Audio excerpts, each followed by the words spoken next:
दोस्तों साथियों नमस्कार। द पाठशाला ऑनलाइन के कलम के कथाकुंज सेक्शन में आपका स्वागत है। आज फिर एक नई कहानी के साथ हम आपसे जुड़े हैं। आज की हमारी कहानी है अमृता प्रीतम द्वारा रचित माँ शारदा। इस कहानी का मुख्य संदेश यह है कि पारंपरिक पारिवारिक दायित्वों, सामाजिक उम्मीदों और आत्मीयता के बीच संतुलन बनाते हुए एक स्त्री अपने जीवन के कठिन संघर्षों और अकेलेपन को कैसे पार करती है।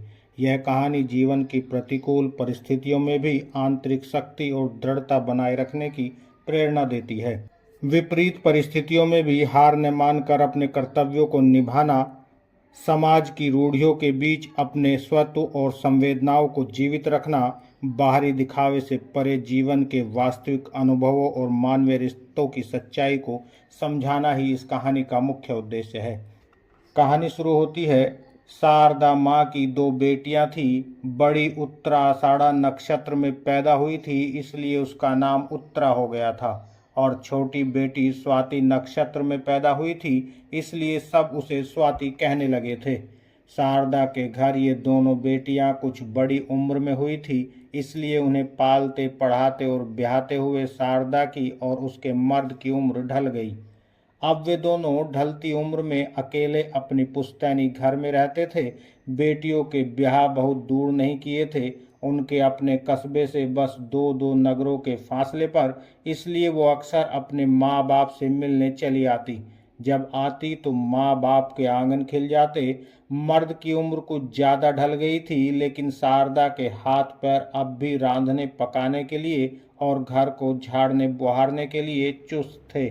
जिस दिन किसी बेटी ने आना होता, वो बेटी की पसंद की सब्जी भाजी बनाती, उसके पहनने खर्चने के लिए कुछ रखा रखाया भी निकाल लेती। और बेटियां कभी कभी गुस्सा करती, माँ हम तो आती हैं घड़ी भर सुख देने के लिए और तुम उल्टा कितनी तकलीफें झेलती हो। और माँ शारदा हंसती सी कहती, अरे इन दिनों के लिए ही तो मैं सपने लेती थी। एक दो बार उत्तरा ने भी और स्वाति ने भी कुदरत से शिकवा सा किया, माँ अगर हमारी जगह कुदरत तुम्हें बेटे दे देती, वे पास रहते, दुख सुख का सहारा बनते। और माँ हंसती सी कहती, अरे रहने दो, बेटे वालों के घर कैसी दीवारें खड़ी हो रही हैं और माथे पर जाने कितने तेवर पड़ने लगे हैं। कभी उनका हाल देखा है? मेरी बेटियों जैसा कोई हो तो सही। लोग तो खुद ही दीवारें बनाते हैं और खुद ही दीवारों के साथ लगकर रोते हैं। एक बार उत्तरा आने वाली सर्दियों के लिए माँ के लिए एक मोटी ऊन की चादर बुन लाई, तो माँ ने कहा, हाय मैं मर जाऊं, तुम रातों को बैठ बैठ कर बुनती रही होगी, तुम्हारी ममता मुझे ठंड नहीं लगने देती। एक बार बहुत ठंडी रात थी कि आधी रात के समय माँ शारदा पसीने से भीगी सी चौंक कर उठी और कमरे के अंधेरे में अपने मर्द की चारपाई को टटोलती हुई कहने लगी, सुनो तो यह मैंने क्या कर डाला। मर्द ने करवट ली और सोया जागता सा कहने लगा, क्या हुआ, कोई सपना आया था? हाँ हाँ सुनो तो मैंने क्या कर दिया। शारदा इतनी घबराई सी थी कि उसका मर्द उठकर चारपाई पर बैठ गया और अपनी औरत का हाथ पकड़कर हंसने लगा। अच्छा बताओ। शारदा की आवाज़ कांप सी रही थी, कहने लगी, अभी देखा कि स्वाति आई हुई है, पेट से है, और फिर यही इसी चारपाई पर पड़ी थी। जब उसके यहाँ बेटा पैदा हो गया, मैंने बच्चे को नहला धुला कर शहद की घुट्टी दी और फिर बच्चे को उत्तरा की झोली में डाल दिया। उत्तरा भी पास ही बैठी थी। यह मैंने क्या कर दिया। स्वाति का बच्चा लेकर मैंने उत्तरा की गोद में डाल दिया। मर्द हंसने लगा, कहने लगा, तुम्हें हर वक्त उत्तरा की फिक्र रहती है न कि उसके घर कोई बच्चा नहीं हुआ। शारदा माथे पर आए पसीने को पोंछते हुए कहने लगी, 7 बरस हो गए उत्तरा के ब्याह को, पर उसके यहाँ बच्चा नहीं हुआ। स्वाति के ब्याह को अभी 5 बरस हुए हैं और उसके यहाँ एक बेटा भी है और एक बेटी भी। मर्द कुछ खामोश सा हो गया, फिर आहिस्ता से कहने लगा, मैंने तुम्हें एक बात नहीं बताई, सोचा तू गम लगा लेगी इसीलिए।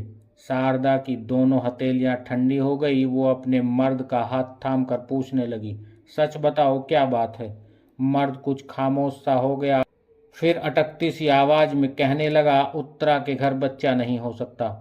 हाय मैं मर जाऊं, मैं तो सोचती थी जिस तरह मेरे घर बड़ी उम्र में ये लड़कियां हुई, उत्तरा के घर भी कुछ बड़ी उम्र में बच्चा होगा। मर्द ने जल्दी से कहा, नहीं, उसे बच्चा नहीं हो सकता। डॉक्टरों ने कहा है। पिछले दिनों उसका मर्द आया था ना किसी काम से यहाँ शहर में, तो मैं अकेले में बैठकर आहिस्ता से कुछ बात करने लगा तो उसने मुझे बताया। शारदा चुप की चुप रह गई, कुछ बोल नहीं पाई। मर्द कहने लगा, वो कहता था कि कोई 2 ट्यूब होती हैं और उत्तरा की वो दोनों ट्यूब बंद हैं। फिर शारदा के होंठ कांपने से लगे। डॉक्टर कहते हैं कि ऑपरेशन करवा के देख लो, ट्यूब खुल तो सकती है लेकिन यकीन से कुछ नहीं कहा जा सकता। लेकिन यह बात अभी उत्तरा को मालूम नहीं, उसके मर्द ने उसे कुछ नहीं बताया। जाने इसलिए मैंने स्वाति का बच्चा उठाकर उत्तरा की गोद में डाल दिया। मर्द को कुछ याद हो आया, कहने लगा, आज स्वाति का खत आया था, मैंने यहीं सिरहाने के नीचे रखा कि तुम्हें रात को सुनाऊंगा। लेकिन रात इतनी ठंडी थी कि रोटी खाते ही मैं सो गया। शारदा ने चारपाई के साथ लगी बत्ती का बटन टटोला और बत्ती जलाकर मर्द के सिरहाने के नीचे खत टटोलने लगी।